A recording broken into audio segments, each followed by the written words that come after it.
All right, time for get started, and hopefully this will be the last day with the roofing, other than maybe just a few small little things. But I've got the ridge cap here. I did get that this morning, so gonna finish this side, which shouldn't take too long.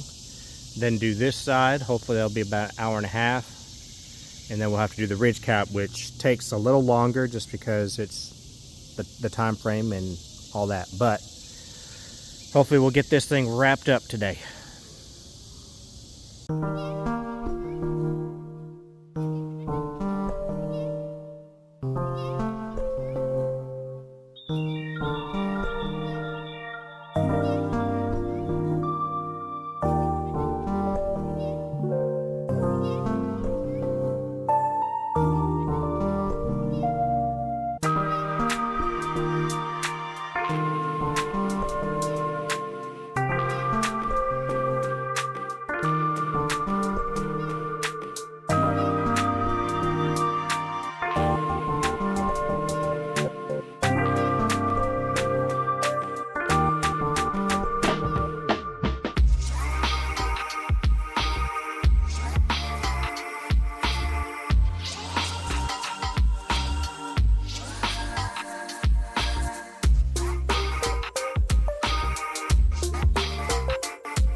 All right, so it's just a couple shingles left.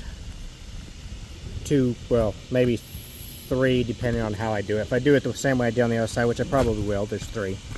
But I'm gonna go ahead and I guess show real quick how the easiest, or at least what I find to be the easiest way to cut shingles. So I've already cut out for the ridge cap on the other ones that I've done, and I'm going to go ahead and get set up here and then do these last few shingles where hopefully y'all can see. So one of the first things that makes it a lot easier is I've got one of these. It's a hook blade, so it's just it goes in a regular utility knife, and it's got a hook on each side instead of the standard blade that you would put in a utility knife. And the cutting edge is actually up underneath it here. This right here makes doing shingles, and actually I like it for cutting a lot of things with paper and stuff like that. It actually does work really good with cutting a lot of stuff. So that's one of the first things.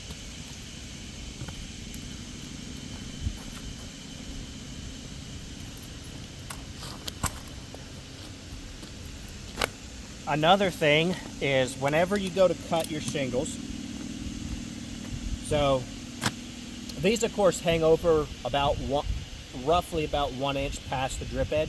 The way I used to do that is I just curl my finger, because that digit is roughly 1 inch, and I just curl it on it, and then until my finger touches, and then push it up till my finger touches the drip edge. And that's going to be roughly 1 inch. It doesn't have to be exact anyways. So one thing that I do is I make sure that, I don't know if you could see this on the camera, but this is where I would cut it if I measured it that direction. And that's right on one of these overlapping portions of the shingle. That will make it a lot harder to cut. But if you do it this way, you're going to get it in this thinner area, which will make it a lot easier to cut. Next thing is take it and fold it where you're going to want to cut.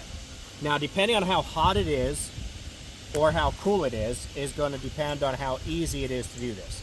If it's cold out, it might be a little more difficult to do at first, but you can knock it with your fist down, or to save your hand, you can take a hammer. You're basically just trying to really create a seam there. Then you can fold it the other way. And now you have a nice seam to follow with the knife. Now, depending on how hot it is, you don't even need a knife. You can just tear it.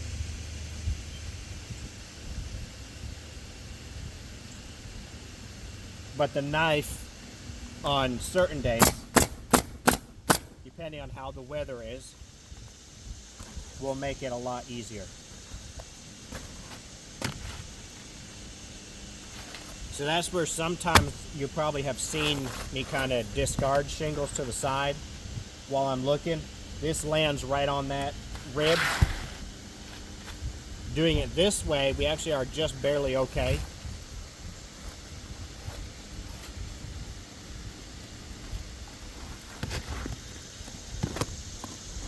So I'm going to go ahead and be able to use it. But on sometimes, no matter which direction you do it, it ends up landing right there.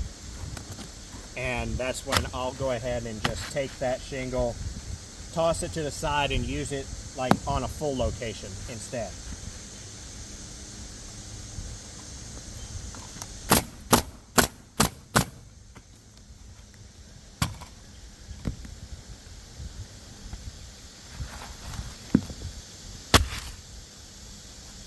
And I don't remember if I said it or not, but I've been cutting out the ridge as I went along,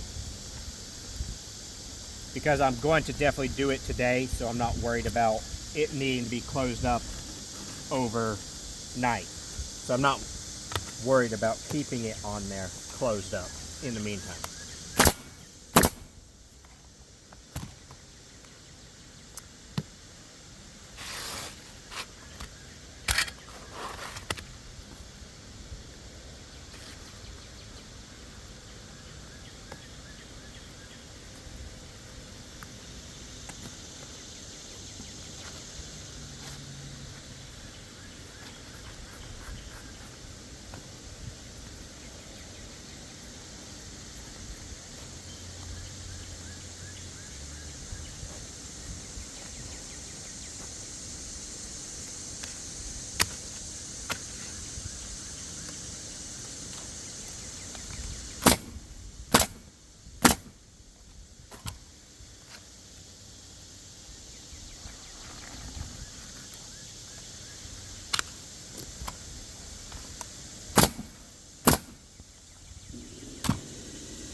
Now we'll start with the ridge cap, and I'm just going to start down there and try and bring it on down through, and then we'll get what's behind you. I'm hoping that this is good. If it's not, once I get the ridge vent and ridge cap up here, I may have to add another shingle on either side, but I think that this is good.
So that's a